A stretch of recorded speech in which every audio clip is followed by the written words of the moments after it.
Hey guys, Level Cap here. Today I want to do a Battlefield 1 State of the Game. We'll talk about how far the game's come, what outstanding issues it still has, what the community's up to, and what the future looks like for BF1. Now, one of the most exciting things going on for this game right now is that on the CTE community test environment, they're testing out some huge changes to the game, fixing AD/AD spam, rebuilding many of the guns from the ground up, redefining their weapon balance, recoil patterns, spread mechanics. Everything is changing, or a huge amount of things are going to change, and this is really going to push Battlefield 1 in a direction that I think is going to appeal to a lot of the players that it might have lost between Battlefield 4 and Battlefield 1. People who enjoyed previous Battlefield titles and then picked up Battlefield 1 and thought, you know what, this game's not quite for me. This next patch should go a long way towards making amends or bringing those people back. Now, why has it taken so long to bring about some of these changes? Basically, it's going to be probably about a year since launch until some of these major changes, these game fundamental changes, will be implemented. And it seems like almost every Battlefield title has gone down the same road. They've had some major problems at launch, and it takes about a year for them to really get the game up to speed or up to where the community wants it to be, and it's sort of disappointing that it seems to take this long. I thought Battlefield 1 would do a bit better because DICE is more in tune with the community than it ever has been in the past. They seem to be listening to community feedback and sort of understanding where people want the game to be. And a lot of the feedback on this game, a lot of the issues with like time to kill, AD/AD spam, classic conquest, grenade spam, machine gun spread, that was feedback that DICE was getting in the alpha stage of the game. So they've had this feedback for well over a year. Why is it only getting worked on now or implemented now? I think part of the reason could certainly be due to the fact that the game had overwhelmingly positive reviews from many websites out there, has an incredible rating on Metacritic.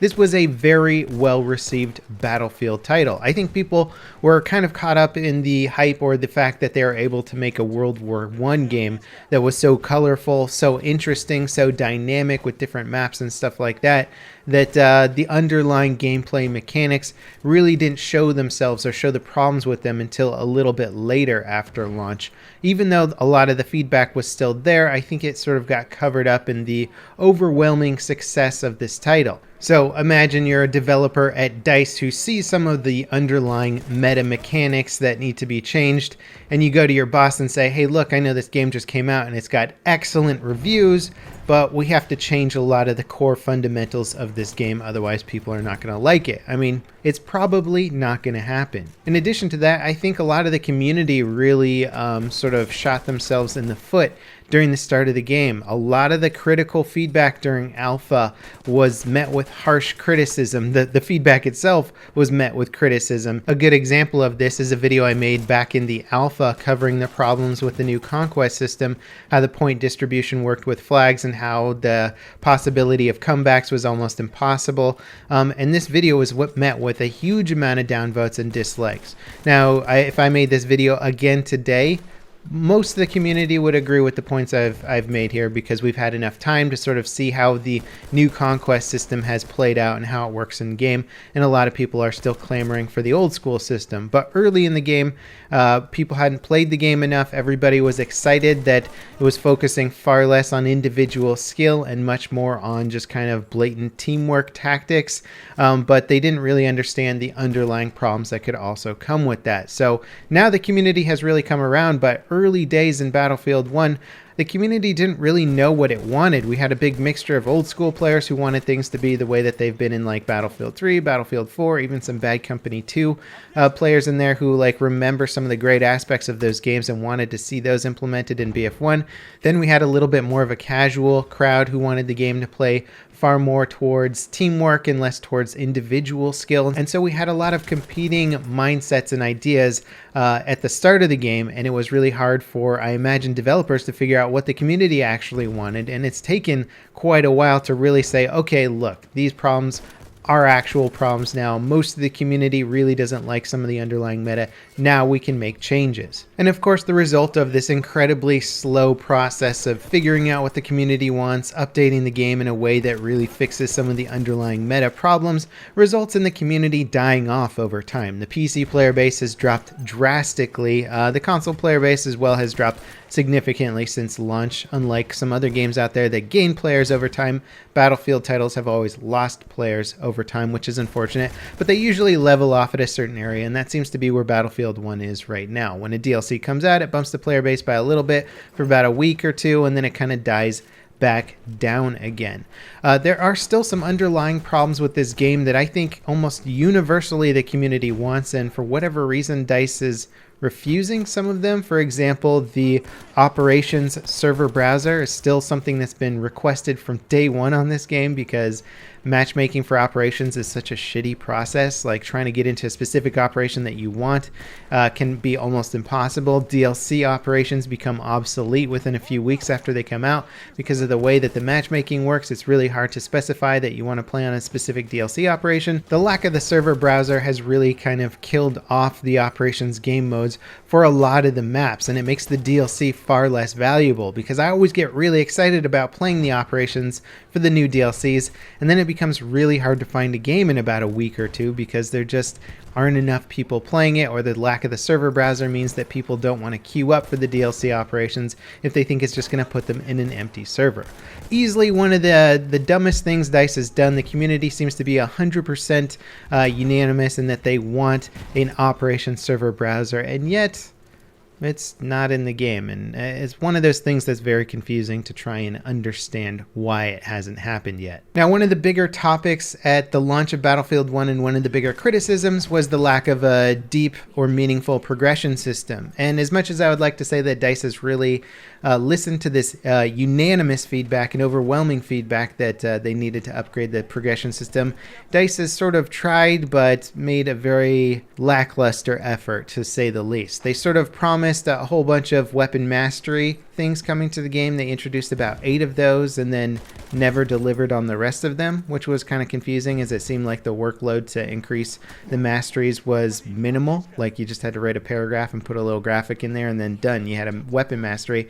And beyond that, they really haven't added much to the game aside from a few dog tags here and there. The skins I don't really count as a progression system since they're randomly awarded through a battle pack system, and if you put in hundreds of hours, it doesn't mean that you're going to get any of the really cool rare skins that you actually wanted. There is sort of an exchange system now, but everything just feels so like poorly designed. Like there's already great battle pack systems in other games that are straightforward. You know how to use them. You can get the good items if you put in enough time or effort. And Battlefield 1 is just like sort of, it feels like they're designing a battle pack system for the first time without reference of other battle pack systems that have already done it better. So I don't know. There's a lot of problems with the progression system still. Hopefully DICE is integrating better progression to the next Battlefield title from the ground up, because I just think maybe this game's a little bit too far gone when it comes to the progression system.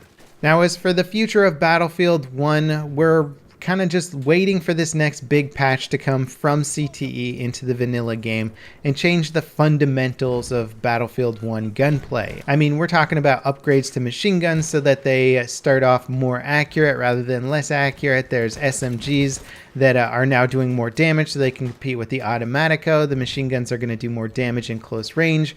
Medic rifles are going to do significantly better damage at further ranges so they can be better counters to snipers out there. The sniper class is not really seeing much in the way of any upgrades because it's already amazing if you're a good enough player. So, I mean, this is really going to change a lot of the fundamentals of the weapon mechanics in the game. Plus, they're introducing Classic Conquest. And I mean, like, this is going to be just huge. It's going to change the community in a big way. I think it could bring back a lot of old school veteran players. There's still a lot of things in Battlefield 1 that hurt the overall game performance and gameplay. The lack of dedicated servers that rotate through vanilla maps and DLC content to give more variety to people who have premium.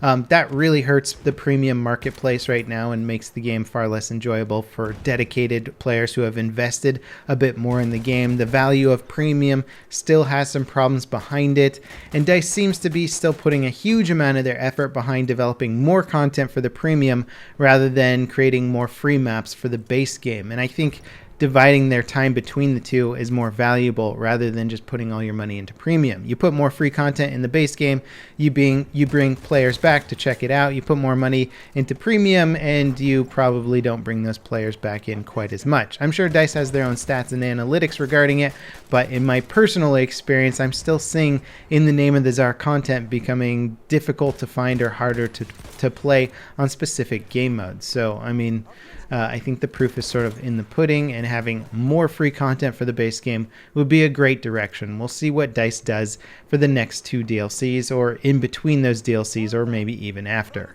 So to conclude this State of the Game video, I think the next major patch from the CTE to the vanilla game that changes the weapons is going to be one of the bigger, more fundamental changes Battlefield 1 has made. And if you've been somebody who really hasn't enjoyed BF1 as much or just stopped playing it because of the weapon mechanics, it might be a good time to come back and check it out. As always, guys, thanks for watching, and I'll catch you next time. This is Level Cap, signing off.